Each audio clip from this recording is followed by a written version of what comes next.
السلام علیکم ورحمۃ اللہ وبرکاتہ. بسم اللہ الرحمن الرحیم صلی اللہ علیہ وسلم. آج پہلے چھوٹا سا ڈسکلیمر میں بیان کر دوں. ایک تو میں اپنے متعلق بتا دوں کہ آج کا موضوع کچھ اس قسم کا ہے، میرے لیے بہت امپورٹنٹ ہے. پہلی بات تو یہ ہے کہ الحمدللہ میں سنی مسلمان ہوں اور تمام مذاہب کی میں عزت بھی کرتا ہوں. اس میں میرا اپنا ایک کنسیپٹ ہے، اس کے لیے میں کبھی علیحدہ ویڈیو پوسٹ بناؤں گا کہ رسول کریم صلی اللہ علیہ وسلم کہ رحمۃ للعالمین ہونے کی ذات کی وجہ سے میرے لیے تمام ہی مذاہب جو ان سے ہیں قابل احترام ہیں. دوسری بات یہ ہے کہ مذہب کے ساتھ لگاؤ یا ایک پریکٹسنگ مسلمان ہونے کی کوشش کے باوجود میں فلسفے اور سائنس کے حوالے سے مذہب پہ کچھ سوالات اپنے ذہن میں رکھتا ہوں، لیکن اس کا یہ مطلب نہیں ہے کہ خدا نخواستہ کسی کو رد کرنے کا یا کوئی ایک نئی سائنس نکالنے کا کوئی ارادہ ہے. وہ نارملی ہمارے لوگوں میں ایک رواج یہ ہے کہ بگ بینگ کے متعلق اگر کوئی تھیوری نہیں نکل آئے تو تالیاں مارنا شروع ہو جاتے ہیں کہ ہو دیکھو مذہب کا بڑا گرک ہو گیا، خدا کوئی نہیں ہے. جیمز ویب اگر کوئی تصویریں کھینچ کے بھیج دے تو اس کے متعلق بھی بعض لوگ ہمارے جو ان سے وہ جذباتی سے ہو جاتے ہیں. تو آج کی گفتگو کا ایسا ارادہ نہیں ہے. گفتگو ہے اباؤٹ کہ لاسٹ ٹائم میں نے بات کرتے ہوئے کہا تھا کہ میں تصوف اور یہ جو بابا ازم ہے اس کے بہت زیادہ پرو نہیں ہوں، خلاف نہیں ہوں لیکن پرو بھی نہیں ہوں. یا مذہب کے متعلق میں کیسے سوچتا ہوں، تو اس کے 3-4 میری لائف کے اندر سٹیپس ہیں جس کی وجہ سے یہ چیزیں میرے اندر آئیں. نمبر 1 سٹیپ یہ ہے کہ اگر آپ میری کتاب پڑھنے کا آپ کو موقع ملے تو اس کے اندر ذرا ڈیٹیل سے میں ذرا مختصر سا بتا دیتا ہوں کہ میں بہت اپنی جن کے جو ارلی ٹین ایج تھی اس کے اندر کنسنٹریشن کی، مینٹل کنسنٹریشن کی ایکسرسائزز کرتا رہا ہوں، ہپنوٹزم کے حوالے سے، ٹیلی پیتھی کے حوالے سے، اور اس طرح کے میرے شوق تھے. تو ایک تو میرے ذہن میں یہ بات بیٹھ گئی کہ بہت ساری چیزیں جو سی ہیں انسان جب اس پہ اپنی توجہ مرکوز کر لیتا ہے یا مرتکز کر لیتا ہے اور اس کے مطابق لے کے چلتا ہے تو اس سے بہت ساری چیزیں اور طرح کی دنیا کھلنی شروع ہو جاتی ہیں جو ریئلٹی بھی ہوتی ہیں اور ہیلوسینیشن بھی ہوتی ہیں. دوسرا میرا واقعہ اس طرح کا ہوا کہ ایک زمانے میں ایک مشہور کوئی روحانی سلسلہ، اس میں کوئی 2-2.5 مہینے اس کے اندر انوالو رہا. وہ لوگ ذکر کرتے تھے تو مجھے اس میں اس 2-2.5 مہینے کی ایکسرسائز میں جو میری ایک عجیب و غریب لرننگ ہوئی، مجھے ایسا لگنے لگ پڑا کہ وہاں پہ بھی وہ مینٹل کنسنٹریشن کی کوئی گیم ہے کہ آپ جب کسی ایک چیز کے متعلق بڑا زور دے کے سوچنا شروع کر دیتے ہیں تو اس کے مطابق وہ چیزیں آپ کے ذہن کے پردے پہ ڈیولپ ہونا شروع ہوتی ہیں اس کے مطابق. تیسرا ایک واقعہ ہے میری پنجاب یونیورسٹی کے دور میں جب میں پڑھ رہا تھا تو میرے ایک بہت ہی قریبی میرے یارغار ٹائپ آدمی معظم حنیف، ان کے اور میرے ایک مشترکہ دوست ہیں رانا وحید اللہ، ان کا ایم اے کالج کے پاس شالیمار گیسٹ ہاؤس میں ایک ڈیرا تھا جس میں کوئی ہم روزانہ 30-40-50 بندوں کو پال رہے تھے رانا وحید اللہ صاحب ان دنوں.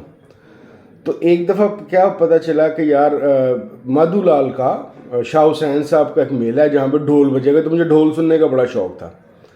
تو وہاں پہ ہم گئے تو میں تھا، معظم تھا، اور ساتھ معظم کا ایک دوست تھا جس کا نام لینا مناسب نہیں ہے، وہ ایک کافی بیچارہ قابل احترام سا آدمی ہے. اب تو مناسب نہیں ہے کہ نوجوانی کی چیزیں اس کی یاد کی جائیں نام لے کے. تو وہاں پہ خیر گئے تو میں نے دیکھا کہ چرس اور بھنگ اور یہ اور وہ سارا کچھ ڈھول بج رہا، ڈھول 25-30 ڈھول اس طریقے سے بج رہے ہیں کہ باقاعدہ میرے لوں پنجابی میں جس کو کہتے ہیں رونگٹے جو سے ہیں وہ کھڑے ہونے شروع ہو گئے. اچھا وہ جب ڈھول بج رہا تھا تو ہمارے ساتھ جو تیسرا ہمارا دوست تھا میرے اور معظم کے علاوہ، وہ وہاں پہ ناچنا شروع ہوا. اب جو وہ ناچتے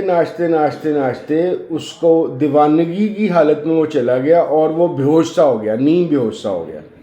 اس کو خیر بڑی پریشانی سے ہمیں ہوگی کہ یار یہ اس کو کیا ہو گیا. تو اس کی اس پریشانی کے اندر اس کو خیر ایک مسجد میں لٹایا گیا اور بڑی کوششیں کی گئیں تو وہ ٹھیک نہیں ہوتا تھا. تو خیر ایک اور صاحب آئے، انہوں نے کہا کہ جناب یہ ڈھول سے بے ہوش ہوا، یہ ڈھول سے ہی ٹھیک ہوگا. تو دوبارہ ڈھول کی ایک نئی بیٹ شروع کی گئی تو پھر آہستہ آہستہ آہستہ وہ جو ہمارے دوست صاحب تھے وہ اس میں ریوائیو ہونا شروع ہوئے. اب اس سے میری لرننگ یہ ہوئی کہ یہ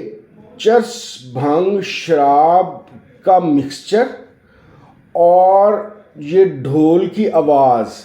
مائنڈ کے اوپر ایک خاص طرح کا ٹرانس ڈیولپ کرتی ہے, اور اس ٹرانس کے اندر ہم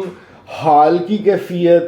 یا ایک روحانی کیفیت کو جو سمجھ رہے ہوتے ہیں, وہ برین کی ایک چینج یا آلٹرڈ اسٹیٹ ہوتی ہے جو ایک خاص قسم کے کیمیکل ریئیکشن سے پیدا ہوتی ہوگی. اب یہ جو کیمیکل ریئیکشن والی باتیں ہیں یہ میں اب کہہ رہا ہوں, اس وقت میرے ذہن میں بس اتنا آیا تھا کہ یار یہ بس اس کی آواز سے کچھ ہوا,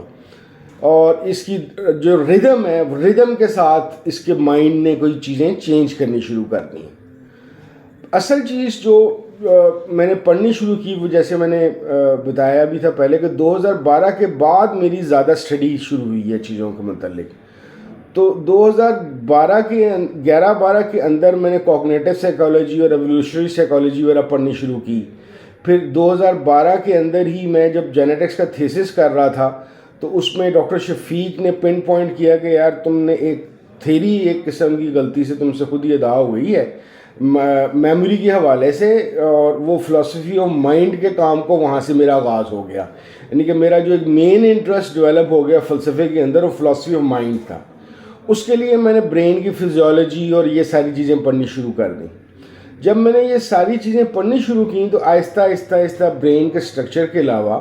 میں اس سٹیج پہ پہنچا کہ جہاں پہ مجھے نیورو ٹرانسمیٹرز کا بھی تعارف ہوا.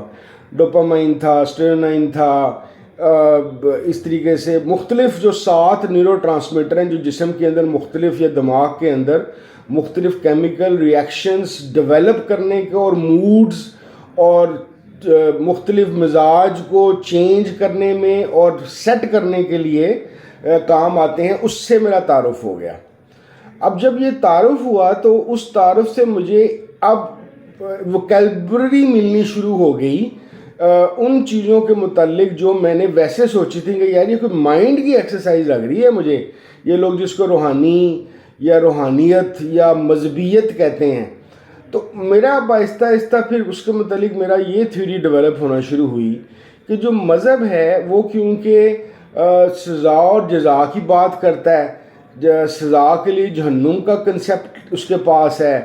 جزا کے لیے جنت ہے. اور اکثر جو مذاہب ہیں چاہے وہ اسلام ہے, چاہے ہندوازم ہے, چاہے کرسچینٹی وغیرہ ہیں, اس کے اندر جنت کی یا ہیون کی ایک ڈیٹیل ہے. اس میں حوریں بھی ہیں, اس میں پھل بھی ہیں, اس میں دودھ کی نہریں بھی ہیں, مختلف طرح کی انواع اقسام کی قسم کی ایک پکٹوریل سا آپ کو ملتا ہے جنت کے متعلق. مجھے ایسا لگا کہ ڈوپامائن جو سا ہے وہ کیونکہ ایک ریوارڈ کے طور پہ آپ کے اندر خوشی کی کیمسٹری کو ڈیولپ کرتا ہے, تو جب ہم کسی بھی مذہب کے متعلق بار بار ایک چیز سنتے ہیں جنت ملے گی, جنت ملے گی, جنت ملے گی, سکون ملے گا, لائف انلمیٹڈ ہوگی, سیکس کے لیے بے شمار عورتیں جن کو حوریں کہتے ہیں وہ اویلیبل ہوں گی, بندہ جو سوچے گا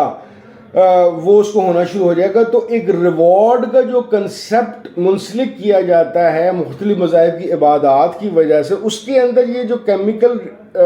کمپوزیشن ہے اس میں تبدیلی آتی ہے. تو آپ کو بہت سارے لوگ جب مذہب کے یا روحانی ایکسپیرینس کے خوش پھرتے نظر آئیں گے, وہ بیسیکلی وہ اسی ڈوپامائن کی ایک ریلیونس کی وجہ سے ہے کہ وہ سوچتے ہیں اور اس طرح کی چیزیں ان کو جب مسلسل اس اسٹیٹ آف مائنڈ کے اندر رہتے ہیں تو اس کے اندر ان کی وہ ڈیولپمنٹ ہونا شروع ہو جاتی ہے. تو کرتے کرتے کرتے اس وجہ سے میرے ذہن میں بات آئی, اور اس کے لیے اب میں تلاش میں ہوں. اس کا مطلب یہ نہیں کہ میں نے قرار دے دیا اس بات کو کہ جی سارا کا سارا نیورو ٹرانسمیٹرز کا ہی چکر ہے تصوف کا یا مذہب کا, لیکن یہ فی الحال میری تھیوری ہے اور میں اس پہ کام اس وجہ سے کرنے کی کوشش کر رہا ہوں کہ کچھ حصہ مجھے اپنے جہاں پہ میں اٹیچ ہوں شیخ صاحب کے وہاں پہ اس طریقے کی جنت دوزخ قبر کی باتیں میرا کوئی نہیں ہوتی, لیکن اس کے باوجود لوگ ایسوسیٹ ہوتے ہیں, اٹیچ ہوتے ہیں. تو دیٹ مینس کہ I have 2 samples with me. ایک وہ مذہب اور تصوف یا طریقت یا روحانیت ہے جو آپ کو ریوارڈ یا پنشمنٹ کے اوپر لے کے چل رہا ہے، دنیاوی اور دینی، اور ایک میرا اپنا ذاتی تجربہ ہے جس کے اندر یہ دونوں چیزیں اس طریقے کی موجود نہیں ہیں، اس میں محبت ہے جو ایک علیحدہ سے ایک موضوع ہے جس پہ میں انشاءاللہ تعالیٰ بات کروں گا۔ تو اس وجہ سے ہم جب بھی کسی روحانی سارٹ آف بندے سے ملیں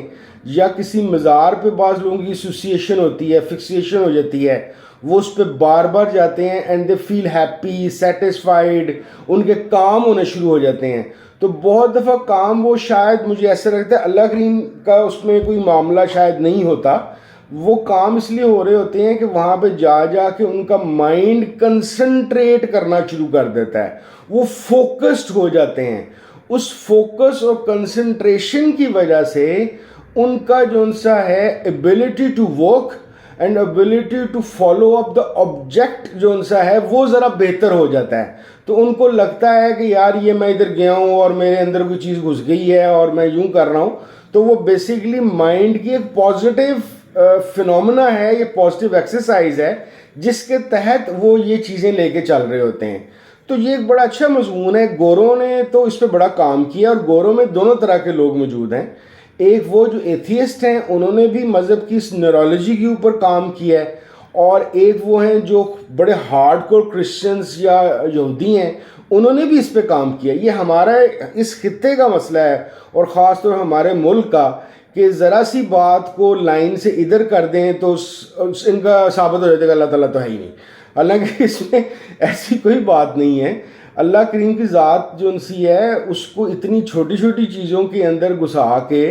کام خراب نہیں کرنا چاہیے، بلکہ آپ جب کسی، میرا یہ ماننا یہ ہے جس پہ میں نے ایک ویڈیو کی تھی میتھڈالوجی کے اوپر، کہ جب آپ ریسرچ کر رہے ہوں تو ایک پری سپوز زبردستی کے ایجنڈے کے اوپر نہ کریں،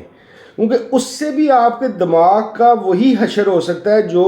بعض دفعہ سوڈو ریلیجیس ایکسپیرینس یا سوڈو اسپریچول ایکسپیرینس کرتا ہے، کہ آپ اپنے دماغ کو یہ بات سمجھا لیتے ہیں کہ بیٹا جی یہ ایسے ہی ہے، تو پھر برین کو زیادہ دیر جو چیز سجیشنز دیتے رہو وہ اس طرح کی چیزیں دیکھنا شروع ہو جاتا ہے۔ تو آج کی میری بات یہ ایک فوڈ فار تھاٹ ہے جو میں نے آپ کے ساتھ شیئر کی ہے۔ اصل میں ارادہ یہ ہے کہ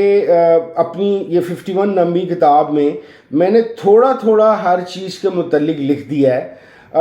آئی وش کہ آپ میں سے بہت سارے لوگ میرے اس جرنی میں میرے ساتھ چلیں، کیونکہ میرا ارادہ یہ ہے کہ اس جو کتاب کے 25 مضامین ہیں،